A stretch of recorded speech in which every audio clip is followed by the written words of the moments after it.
Hey guys, how's it going? Another video here from me, James, at Plots and Points.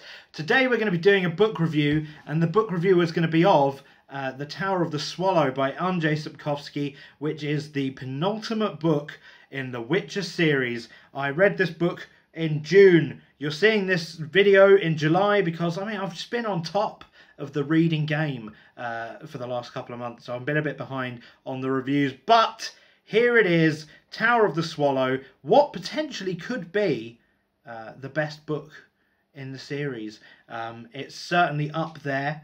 I might let me know at the end when I finished Lady of the Lake this month. Let me know if you want me to do a rank of all the Witcher books from best to worst, because I will do that for you guys. I love you that much.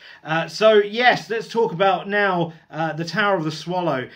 Plot wise, I can't really tell you a synopsis of it, because obviously it's the seventh book. No, it's the sixth book. It's the sixth book in an ongoing series. So I can't really go into it because it'd be spoilers. But what I can say is that this book picks up following the two main storylines that we've been following throughout the series. That is Ciri and Geralt.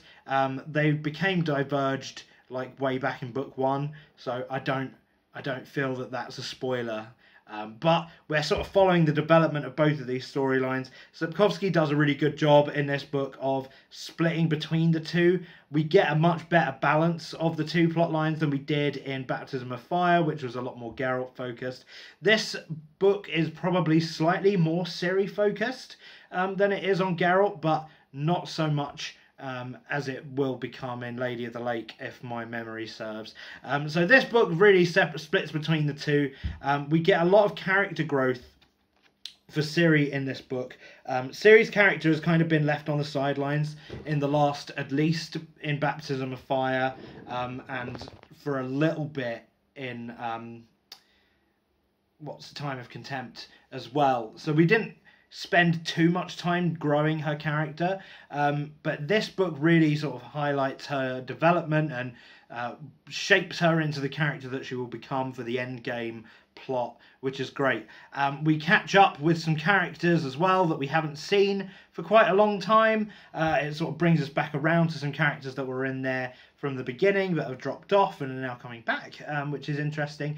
Always nice to see familiar faces. It gives that sense of reward, and that's one thing that I think when you read an ongoing long series like this, you want to be like that expert who's rewarded, like, I remember when I saw that person way back in a short story 4 books ago, and you want to be that guy, you know, because that's the sort of sado that really enjoys that kind of thing. But the character development, for everyone is great. A lot of Geralt's companions are fleshed out really well in this one. Dandelion especially has some of the top tier Dandelion moments are in this book. Fucking love Dandelion, and this book cements that. OG Dandelion lover forever.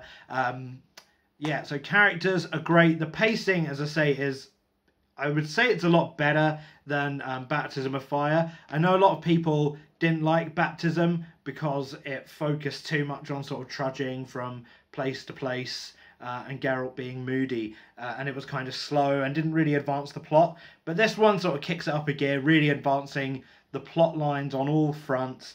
We are really getting a sense now that we're getting to a conclusion, and that's something that I think is really good in Sapkowski's work. In a lot of fantasy series that are like huge and ongoing, you might get the idea like towards the end it sort of like spreads out and it sprawls to this extent. You're like, I don't know where this is going at the end, but we're really getting sort of everything coming together now. There's been a strong mystery element through the novels that's really beginning to become more clear now. We're closing up some threads, we're just tightening up the story to get to a really solid punch of a conclusion, which is Lady of the Lake. I think there are still some interesting elements that are introduced in this, so it's not like a boring, okay, this is just filler to get to the end. This is still introducing new elements, it's still introducing interesting things, but it's also closing up things that have been going on for ages that just don't need to be there anymore. So really good on that front.